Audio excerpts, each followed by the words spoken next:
Hola, muy buenas tardes para todos, espero que se encuentren súper bien. Hoy voy a hablar de esos estudiantes que aunque lo intentan y lo intentan y estudian hasta 8 horas al día, no logran un buen desempeño académico. Miren, eso ocurre por tres motivos fundamentales. La primera por un exceso de carga cognitiva, la segunda por falta de motivación y la tercera es por falta de método, no de disciplina. Si estamos hablando de carga cognitiva, estudiar 8 horas es una cosa loca. O sea, estudiar 8 horas agotan, cansan.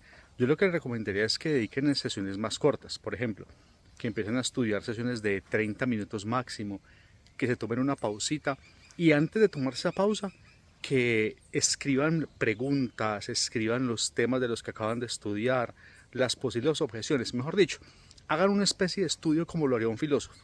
Cuando un filósofo está escribiendo un libro, está escribiendo un artículo, lo primero que hace es pensar en las posibles objeciones que hay a lo que acaba de escribir.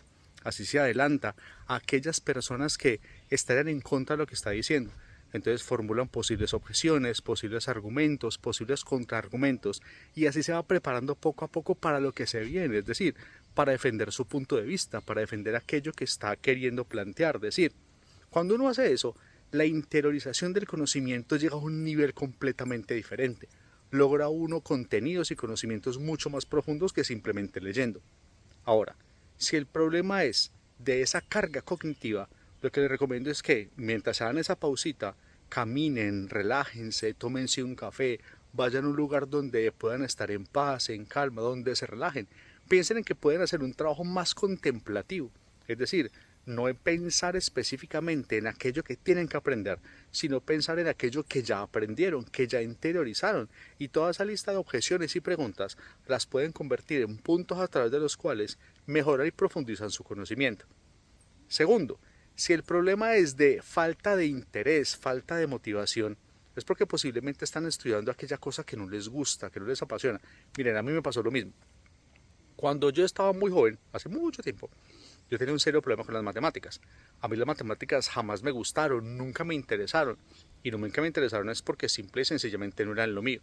En algún momento de mi vida adulta me tocó enfrentar matemáticas y fue un problema serio porque pues yo no tenía ni las bases, ni los fundamentos, ni el deseo. Entonces en esos casos uno tiene que empezar a amar, empezar a querer lo que uno no quiere, o más bien abordar aquello que uno no quiere desde lo que uno verdaderamente ama. Así que lo que hice fue empezar a aprender las matemáticas desde la historia, desde aquello que me apasionaba, y entendí el porqué de las matemáticas, las razones por las cuales existían, las razones por las cuales fueron desarrolladas, las razones por las cuales son imprescindibles en el desarrollo de la civilización, de la historia, del hombre, de la cultura. Y después empecé a comprender su mecanismo interno desde la filosofía, específicamente desde la lógica, qué es lo que hay adentro, cómo es que ese mecanismo de la matemática funciona, cómo es que esas cosas puede uno interiorizarlas para poder darse cuenta qué es lo que hay allí, cómo es que se maneja todo.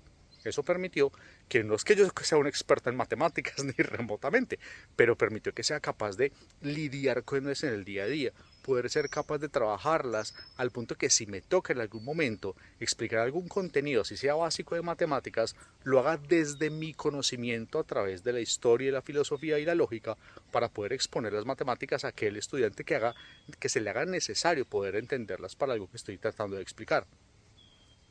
Y por último, si se trata de disciplina o de método, hombre, si usted ya está estudiando 8 horas al día es porque tiene una disciplina, pero ni la berraca. Entonces el problema es de método. Yo le recomiendo no es que se ponga a utilizar algún método que a usted no le guste. Es decir, no es que uno se ponga a aprender métodos y saque una lista de métodos de todas partes, el método que le recomendaron, el método del video viral de YouTube. No, coja esos métodos, los 3, 4, 5, 7, 10 métodos que más le gusten y saque todos los puntos positivos y los puntos negativos. Aquellas cosas que usted haría. Por ejemplo, el método que me toca madrugar a las 3 de la mañana. Yo no me levantaría a las 3 de la mañana a estudiar. Ni loco. Yo no usaría ese método.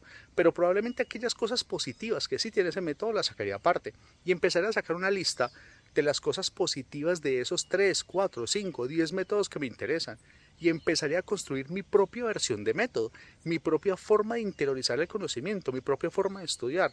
¿Y qué haría? Le pondría un nombre, el método Alexander Rugeles, o el método Juan Carlos Pardo, o el método Andrés Pérez. ¿Y qué haría yo con ese método? Diseñaría un manual de instrucciones. ¿Cómo se usa este método? ¿Qué características tiene? ¿Cuáles son los principios fundamentales de esa metodología? ¿Cómo emplearla? ¿Cuáles son los pasos? Y empezar a crear una especie de libro, una especie de texto a través del cual yo mismo estoy implementando mi propia metodología de trabajo para interiorizarla, para irla corrigiendo a medida que estudio. Si se dan cuenta de lo que les acabo de contar, es tomar el estudio de una forma mucho más activa. Es tomar el estudio de una forma en la cual uno es el protagonista y no el profesor, o la materia, o el examen. Es tomar el estudio y convertir eso que uno estudia en parte de la vida, en parte de lo que uno es. Porque cuando empezamos a estudiar, y el estudio es aquel que lleva como la primacía, o más bien, aquello que estamos estudiando es lo primordial y no nosotros mismos como seres humanos, olvidamos la verdadera necesidad de estudiar, o el verdadero motivo por el cual estudiar, y es ser mejores personas o mejores seres humanos, porque aprender, estudiar y capacitarnos solo nos convierte en mejores seres humanos si vivimos en un mundo en el cual podemos poner un granito de arena para poder mejorar las condiciones de vida de los demás. Si estamos estudiando solo por el motivo de, no sé, ganar dinero, pues probablemente uno esté un poco equivocado y no entienda muy bien el propósito de estudiar, mejorar y cambiar. Muchas gracias por llegar hasta el final de este video. Y si te gustó este video, suscríbete para mucho más contenido como este y nos vemos en la próxima.